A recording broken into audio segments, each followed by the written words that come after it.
மக்கள் மனதில் மக்கள் திலகம் என்ற தலைப்புல இன்னைக்கு டாக்டர் எம்ஜிஆர் அவர்களை பத்தி பல நினைவுகளை நம்ம கிட்ட பகிர்ந்துக்கிறதுக்காக மிகப்பெரிய industrialist economist doctor Palani G Periyasamy அவர்கள் நிறைய தகவலை நம்ம கிட்ட பகிர்ந்துக்க போறாங்க. வாங்க நிகழ்ச்சிக்கு போகலாம்.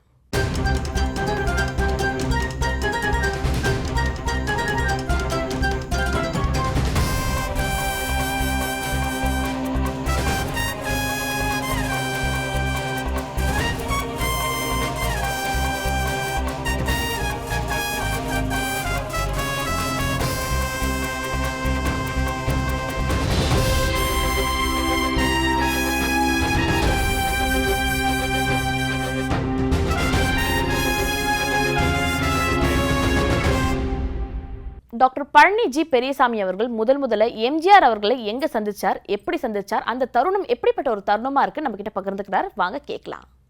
நான் 1967 ஆண்டு பிஹெச்டி படிப்பதற்காக அமெரிக்கா சென்றேன். அங்கு சென்று இது 1972 பிஹெச்டி வாங்கிட்டு அங்கேயே தங்கி ஒரு ப்ரொஃபஸராக யூனிவர்சிட்டியில் பணியாற்றிக்கிட்டு இருந்தேன். அப்பொழுது அப்போ அங்கே இருக்கிற தமிழர்கள்லாம் ரொம்ப வெரி ஃபியூ தமிழர்கள் தான். 1967 பார்த்தா ஒரு 500-1000 பேர் தான் இருப்பாங்க இந்தியாவில், இந்தியர்கள். அதில் தமிழர்கள் குறைவு. நாளடைவில் நிறைய தமிழர்கள் வர ஆரம்பித்தோடனே நாங்கள் தமிழ் நான் வாஷிங்டனில் யூனிவர்சிட்டி ஆஃப் மேரிலாண்டில் டீச் பண்ணிகிட்டு இருந்ததுனால தமிழர்களை இணைத்து ஒரு ஆர்கனைசேஷன் பண்ணோன்ட்டு தமிழ் நாடு ஃபவுண்டேஷன், அதாவது நான் நினச்சேன் நாம் இங்கேருந்து அமெரிக்காவுக்கு போயிருக்கோம், பல தமிழர்கள் நம்மளோட சிறந்த தமிழர்கள் இந்தியாவில் இருக்காங்க, இருந்தாலும் நமக்கு ஒரு லக்கு நாம் அமெரிக்கா வந்திருக்கிறோம், நாம் இங்கே நல்ல வருவாய் வருகின்றது, அந்த வருவாயை எடுத்து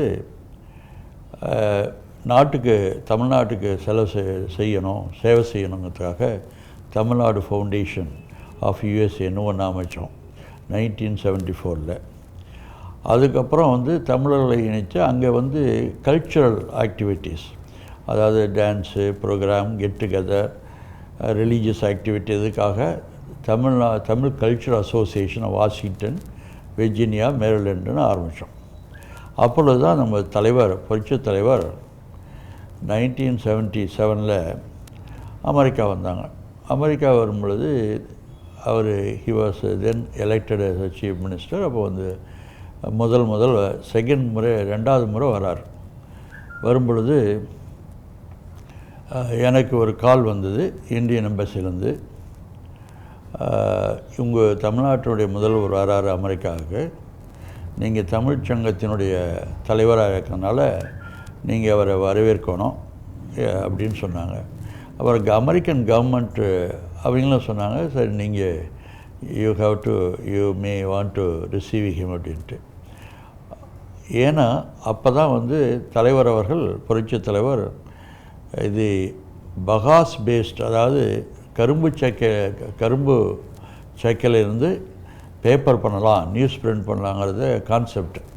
அதுக்காக mister C Ramachandran IAS industry செக்ரட்டரியாக இருந்தார். அவரும் நம்ம தலைவரும் மெக்சிகோ போய் மெக்சிகோவில் அந்த பகாஸ் பேஸ்டு பேப்பர் எப்படி தயார் பண்ணுறங்கிற டெக்னாலஜி பார்க்கறதுக்காக வந்த பொழுது அமெரிக்கன் கவர்மெண்ட் அவரை அமெரிக்காவுக்கு வாங்கணும் அழைச்சிருந்தாங்க. ஸோ நாங்கள் போய் ரிசீவ் பண்ணுறோம் தலைவரை. அதுதான் ஃபஸ்ட் டைம் நான் அவர் புரட்சி தலைவரை நான் பார்க்குறேன். பார்க்கும் பொழுது நம்ம ஃபார்மலாக இன்வைட் பண்ணுறோம். இன்வைட் பண்ணிட்டு நாங்கள் சொல்கிறோம், எங்களோட எல்லாம் வாங்க, ஹோட்டல் கூப்பிட்டு போகிறோம்ன்ட்டு தமிழர்கள் எல்லாம் சொன்னோம். அப்பொழுது ஒரு சாதாரண புரோட்டோகால் ஆஃபீஸர் அமெரிக்கன் சார் என் காரில் வாங்கினார். அது ஒரு ஸ்மால் கார். அப்போ நான் சொன்னேன், சார் அது போனால் வசதி இருக்காது, இன்னும் 1 hour ட்ராவல் பண்ணணும் அப்படின்னு. அவர் சொன்னார், வசதியெல்லாம் பார்க்கக்கூடாது, நான் அமெரிக்க நாட்டினுடைய இது விருந்தாளியாக வந்திருக்கேன், இது நாகரிகம் இல்லை, அதில் வசதி பார்க்கக்கூடாது, நீங்களாம் எங்களை ஹோட்டலில் வந்து பாருங்கன்ட்டு அந்த காரில் ஏறினார். சின்ன காரில் எந்த விதமான ஒரு சீஃப் மினிஸ்டர், ஒரு பெரிய நடிகர், புரட்சி தலைவருங்கிற ஒரு இது இல்லாமல், பாகுபாடு இல்லாமல் அந்த காரில் போனார். அதை பார்த்தோன்னே எனக்கு ரொம்ப இம்ப்ரெஸ் ஆகிட்டுது. என்னடா இவ்வளோ பெரிய ஆள் இப்படி ரொம்ப சிம்பிளாக இருக்கான்ட்டு. தட்ஸ் த ஃபஸ்ட் டைம் அப்போ தான் எம்ஜிஆரை பார்க்குறேன்.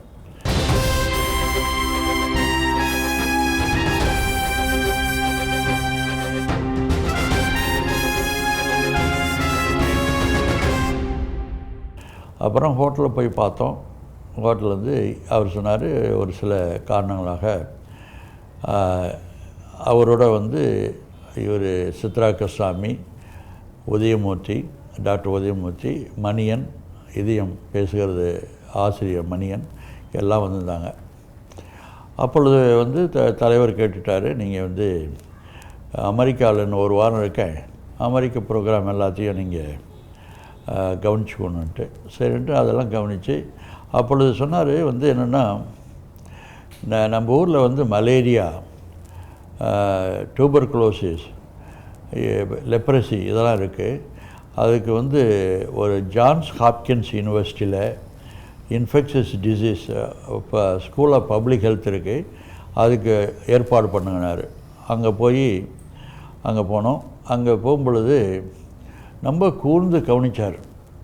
அந்த கூர்மையான ஒரு நல்ல ஆழ்ந்து சிந்தனை பண்ணிவிட்டு அதுக்கு தகுந்த மாதிரி தமிழ்நாட்டுக்கு எதனாலும் செய்ய முடியுமான்ட்டு இது பண்ணார். அப்போ தான் அப்போ ஒரு ரியல் எம்ஜிஆரை பார்க்க முடிஞ்சது. மக்கள்கிட்ட ரொம்ப சாதாரணமாக பழகினார். அந்த விசிட்டினுடைய கடைசியில் எனக்கு நன்றி சொல்லிட்டு வந்தார். டாக்டர் பழனி ஜி பெரியசாமி அவர்கள் எப்போ சென்னை வந்தாலும் நிச்சயமாக எம்ஜிஆர் அவர்களை மீட் பண்ணுவார். ஆனால் இந்த முறை அவர் சென்னை வந்திருக்கிறது அவரோட அப்பா இறந்துட்டார், அதற்காக தான் வந்திருக்காரு. அந்த ஒரு செய்தி கேட்டும் எம்ஜிஆர் அவர்கள் அவரை பார்க்க வரல. அதை தவிர மற்ற அமைச்சர்கள்லாம் பார்த்துருக்காங்க.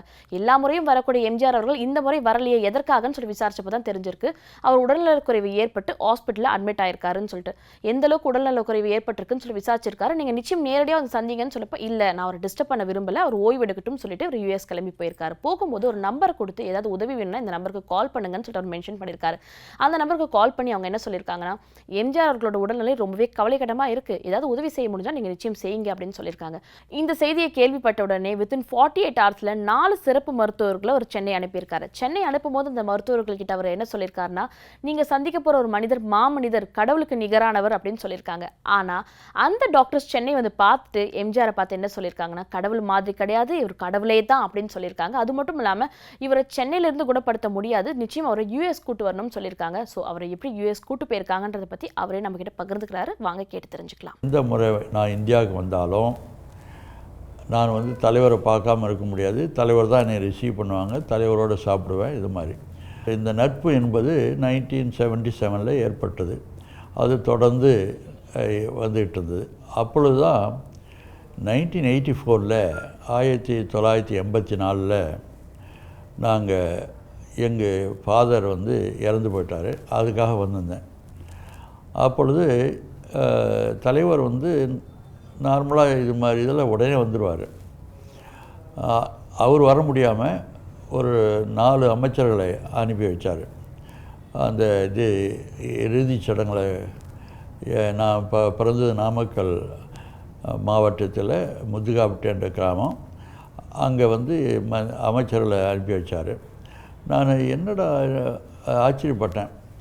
அப்புறம் சென்னைக்கு வரும் பொழுது அந்த மாலை முரசில் பார்த்தேன், புரட்சித் தலைவர் ஓய்வு எடுப்பதற்காக அப்பாலாவில் தங்கியிருக்காரு, கொஞ்சம் உடல் சரியில்லை அப்படின்ட்டு. நான் கூப்பிட்டோன்னே அவருடைய உதவியாளர் personal secretary mister Paramasivam IAS, அண்ணாச்சி இது என்ன தலைவருக்கு உடம்பு சரியில்லைன்னு கேள்விப்பட்டேன் அப்படின்னு. நான் பார்க்க விரும்பலை, ஏன் தொல்லை கொடுப்பேன், உனக்கு என்ன தம்பி, நீ எப்போ வேணாலும் வரலாம், வந்துரு அப்படின்னாரு. நான் சொன்னேன், நோ அது சரியில்லை, அவர் ஓய்வு எடுக்கட்டும் அப்படின்ட்டு ஒரு ஃப்ளவர் பொக்கே மட்டும் அனுப்பி வச்சுட்டு எனக்கு அதனால் தேவைன்னா மட்டும் கூப்பிடுங்கன்னு சொன்னேன். தென் அமெரிக்கா போயிட்டேன். September 13th, 1984, I had a call from Mr. Ponniyan and Dr. Hande இருந்தார், அப்புறம் miss Paramasivam, mister KP Ganesan அப்படின்ட்டு சக்தி சுகர்ஸ். என்னன்னா தலைவருக்கு ரெய்லி உடம்பு செய்யமில்லாமல் இருக்குது, எல்லாம் நாங்கள் டிஸ்கஸ் பண்ணணும், நீங்கள் எதனால் செய்ய முடியுமா தலைவருக்கு, ஹெல்த் என்னமோ மோசமாக இருக்குது அப்படின்ட்டு. அப்போ வந்து 13th September 1984 was a Sunday. அது வந்து ஒரு ஞாயிற்றுக்கிழமை. அப்போயே உட்கார்ந்து இந்தியா அமெரிக்காவில் இருக்கிற அத்தனை டாக்டர்ஸையும் கேட்டு என்னுடைய இதை, அப்போ நான் அவங்க ப்ரொஃபஸராக இருந்ததுனால எனக்கு ரொம்ப கான்டாக்ட் இருந்தது. அப்புறம் தமிழ் மக்களுடைய தலைவராக இருந்ததுனால நிறைய பேர்த்த தெரியும். அதை வச்சுட்டு யார் நல்ல இது சிறந்தவர்கள் அப்படின்ட்டு. அப்போ தான் சொன்னார், இது இங்கே ஹாண்டே அண்டு பொன்னையெல்லாம் என்ன சொன்னாங்கன்னா, எங்களுக்கு ஒரு கார்டியாலஜிஸ்ட் வேணும், ஒரு நியூராலஜிஸ்ட் வேணும், ஒரு கிட்னி ஸ்பெஷலிஸ்ட் நெஃப்ராலஜிஸ்ட் வேணும் அப்படின்னு சொன்னாங்க. ஸோ உடனே நான் வந்து சியாட்டல்னு சொல்லிட்டு நார்த் வெஸ்ட் அமெரிக்கா, அப்போ தான் வந்து மைக்ரோசாஃப்ட் இப்போ இருக்கிற இடம், அதுதான் ஹெட் குவார்ட்டர்ஸ். நம்மளுடைய இந்தியர்கள் வந்து நிறைய சாஃப்ட்வேர் இன்ஜினியர்ஸ் இப்போ சியாட்டில் தான் இப்போ இருக்காங்க. அப்போ வந்து அங்கே டாக்டர் ஒருத்தர் நியூராலஜிஸ்ட் இருந்தார். அதுக்கப்புறம் ஹியூஸ்டன், சவுத் ஆஃப் அமெரிக்கா, அதில் வந்து ஹியூஸ்டனில் டெக்ஸஸ், அதில் வந்து கார்டியாலஜிஸ்ட் இருந்தார். புருக்லினில் வந்து நெஃப்ராலஜிஸ்ட். இந்த 3 பேர்த்தையும் அசம்பிள் பண்ணி அவங்களுக்கு அசிஸ்ட் பண்ணுறதுக்காக ஒரு கர்நாடகா பேஸ்டு ஒரு டாக்டர் வரப்பிரசாத் ராவ்ன்ட்டு, அவர் வந்து he was working under doctor Friedman, அவரையும் கூட்டி 4 பேர்த்தையும் வந்து ஜேஎஃப்கேயில் வச்சு அந்த லவுஞ்சில் வந்து இந்தியன் கான்சுலேட் போய் விசா கொடுத்தாங்க. அதாவது இன் 48 hours நான் வந்து 4 பேர்த்த இங்கே அமெரிக்காவிலேருந்து டாக்டர்ஸ் அங்கே அனுப்பினேன். அனுப்பும் பொழுது நான் ஒன்று இது சொன்னேன், நீங்கள் போய் பார்க்குறது வந்து சாதாரண ஹியூமன் பீயிங் இல்லை, ஒரு செமை காட் மாதிரி மக்கள் நினைக்கிறாங்க. நீங்களாம் பி ப்ரிப்பேர்டு, இது அமெரிக்கா மாதிரி இல்லை, அங்கே வந்து நிறைய பீப்புள் இருப்பாங்க, கொஞ்சம் அட்ஜஸ்ட் பண்ணி போய் எல்லாம் உங்களுக்கு ஒரு ஷாக்காக இருக்கக்கூடாது அப்படின்னு. அவங்க 3 பேருமே ஃபஸ்ட் டைம் இந்தியாவுக்கு வராங்க. ஸோ அவங்களுக்கு ப்ரீஃப் கொடுத்து அனுப்பிச்சேன். இங்கே வந்த உடனே எல்லாம் ஏற்பாடெல்லாம் பண்ணி பார்த்து அவர் எக்ஸாம் பண்ணிட்டு ஹோட்டல் வந்தாங்க. ஹோட்டலேருந்து எனக்கு கூப்பிட்டாங்க அன்றைக்கி நைட்டு. கூப்பிட்டு எல்லாம் எவ்ரிதிங் வென்ட் ஆன் ஓகே. நான் வந்து பிஃபோர் நாங்கள் ரிப்போர்ட் கொடுக்கறது பதிலாக ஒரு விஷயம் சொல்லணும், நீங்கள் இங்கே அமெரிக்கா வரும் பொழுது நீங்கள் ஒரு செமை காடு தான் பார்க்க போகிறீங்கன்னு சொன்னீங்க. ஒரு சாதாரண ஒரு மனிதரால் ஒரு கடவுள் மாதிரி ஒருத்தரை பார்க்க போகிறீங்கன்னு சொன்னீங்க. ஆனால் you are wrong doctor Periyasamy.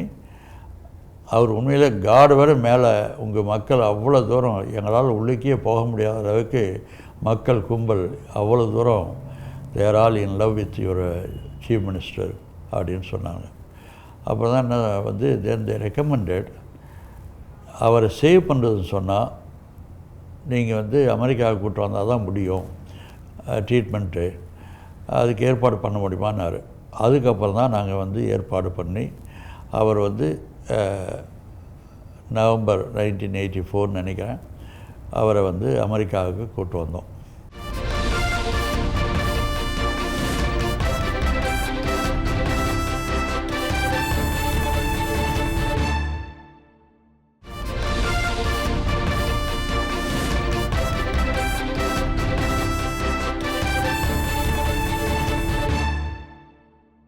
Madam Indira Gandhi அவர்கள், நான் இந்த டாக்டர்ஸ் வந்த உடனே நெக்ஸ்ட் டே அவங்க வந்து எம்ஜிஆரை பார்க்க வந்தாங்க அப்பாலோவில். பார்க்கும் பொழுது டாக்டர் இது அமைச்சர் சொல்லியிருக்காங்க, இது மாதிரி அமெரிக்க டாக்டர்ஸு எம்ஜிஆரை வந்து அமெரிக்காவுக்கு கூட்டு வர சொல்கிறாங்க அப்படின்ட்டு. அதுக்கு வந்து மேடம் காந்தி என்ன சொன்னாங்கன்னா, என்னென்ன ஏற்பாடு பண்ணோம்னா செய்யுங்க, நான் வந்து I am able to help you. Also நான் ஒரு ஃப்ளைட்டு கொடுக்குறேன், ஏர்க்ராஃப்ட்டு அப்படின்னு. ஒரு ஏர்க்ராஃப்டை ஒரு ஹாஸ்பிட்டல் மாதிரி பண்ணி அவர் வந்து நியூயார்க்கு வந்து அப்போ தான் அட்மிட்டட் இந்த புருக்லின்.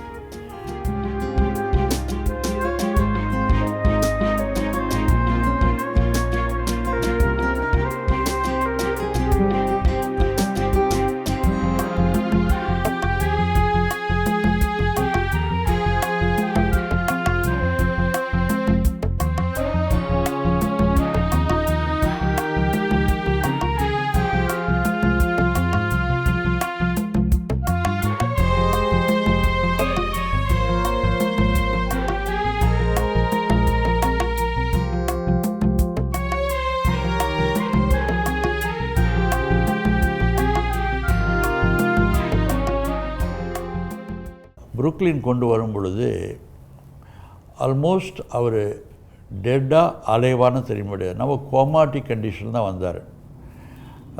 ஏர்ப்ளைனில் வந்து இருக்கும் பொழுது நான் போய் அவர் டச் பண்ணி கேட்குறேன், ஐயா நான் பழனி பெரியசாமி இருக்கேன், வந்து அமெரிக்கா பெரியசாமி அப்படின்னு. அவர் வந்து எந்த விதமான அசைவும் இல்லை அப்பொழுது. அந்த அளவுக்கு வந்து கோமாட்டிக் கண்டிஷனில் வந்தார். வந்த உடனே இம்மீடியட்டாக புருக்லின் போயிட்டு ஃபஸ்ட்டு வந்து அவருக்கு ஃபீவர் 104 என்னமோ இருந்தது. அதை கண்டெயின் பண்ணி 3 days கழித்து தான் first they treated for a fever. அதுக்கப்புறம் தான் they wanted to examine for the kidney. அந்த சமயத்தில் அந்த 3 நாள் ஒரு பெரிய கண்டம் எங்களுக்கு வந்து அவர் திரும்பி வருவாரா வரமாட்டாங்கிற ஒரு அச்சம் வந்துட்டுது. எல்லாம் வந்து கூட வந்த டாக்டர்ஸும், இந்தியாவிலேருந்து வந்த டாக்டர்ஸ், திருமதி ஜானகி அம்மாள், அவர் செக்ரட்டரி பரமசும், நான் டாக்டர் பிஆர்எஸ்ன்னு சொல்லிட்டு ஆல் தீஸ் பீப்புள் நம்ம எங்களுக்கு தூக்கமும் இல்லை, துக்கமாக இருந்தது, என்ன செய்வதுன்னு தெரியல. அந்த சமயத்தில் டாக்டர் சொன்னாங்க, கவலைப்படாதீங்க, வில் கம் டு சம் லெவல்ட்டு. ஒரு 3 days வரைக்கும் எங்களுக்கு தலைவர் உழைப்பாரா இல்லையாங்கிறது டவுட்டாக இருந்தது. அதுக்கப்புறம் he just temperature went down and he came to normal. அதிலிருந்து தான் they started preparing him for other test. பார்த்தோம் அந்த அதர் டெஸ்ட் உங்களுக்கு இது மக்களுக்கு தெரியும். பார்க்கும் பொழுது அவருடைய கிட்னி ஃபெயிலியர் ஆயிட்டுது. அந்த கிட்னி ஃபெயிலியருக்கு என்ன சொல்யூஷன் அப்படின்னு பார்த்தோம். ஆனாக்கா அந்த காலத்தில் வந்து இப்போ வந்து கிட்னி டிரான்ஸ்பிளான்டேஷன் டிரான்ஸ்பிளான்ட் பண்ணுறது இப்போ எல்லாம் liver transplant, kidney transplant, heart transplant, everything it became நம்ம இது நார்மலாக வந்துட்டுது. ஆனால் அந்த காலத்தில் கிட்னி டிரான்ஸ்பிளான்ட் பண்ணுறதுங்கிறது கொஞ்சம் பெரிய ஒரு ஸ்பெஷல் ஆக்டிவிட்டி. ஏன் வந்து அங்கே செலக்ட் பண்ணோம் அப்படின்னா, டாக்டர் ஃப்ரீட்மன் புருக்லினில் அவர் வந்து அவருடைய ஒய்ஃபுக்கே கிட்னி டிரான்ஸ்பிளான்ட் பண்ணார். அந்த ஒய்ஃபுக்கே பண்ண ஒரு கான்ஃபிடென்ஸ் இருக்கனால அவர் எக்ஸ்பர்ட்டுங்கிறது அமெரிக்கா பூரா தெரியும். அதுக்காக தான் டவுன் ஸ்டேட் மெடிக்கல் சென்டருக்கு எம்ஜிஆரை கூட்டி போனோம். அண்ட் அவருக்கு ஆப்ரேஷன்லாம் ஃபிக்ஸ் பண்ணிட்டாங்க. கொஞ்சம் ப்ரிப்பரேஷன் யாரை வந்து அவருக்கு கிட்னி கொடுக்கறது என்பது ஒரு பேச்சு வந்தது.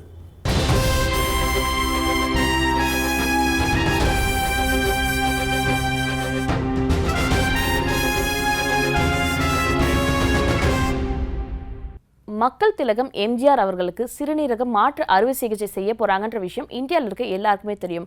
ஆனா இந்த அறுவை சிகிச்சையை உடனடியாக செய்ய தேவையில்லை, ஒரு சில நாட்கள் தள்ளி போட்டு செய்யலாம் என்ற எண்ணம் பழனி பெரியசாமி அவர்களுக்கு வந்திருக்கு. இந்த எண்ணம் எதற்காக வந்திருக்கு, இதற்கான டிஸ்கஷன் அவங்க டாக்டர்ஸோட எப்படி மேற்கொண்டாங்க, அதுக்கப்புறம் சக்ஸஸ்ஃபுல்லாக எப்படி ஆப்ரேஷன் நடந்துச்சுன்றதை அவரே சொல்றாரு. வாங்க கேட்டு தெரிஞ்சுக்கலாம். கிட்னி வேணும், ஆனால் கம்பேட்டிபிள் கிட்னி வேணும். கிட்னி வந்து பொருத்தமான கிட்னி வேணும். அது யாருன்னு பார்த்தா கடைசியில் லீலாவதி அவங்களுடைய அண்ணன் மகை எம்ஜி சக்கரபாணியினுடைய மகள் திருமதி லீலாவதி அவர்களுடைய கிட்னி பொருத்தமாக இருந்தது.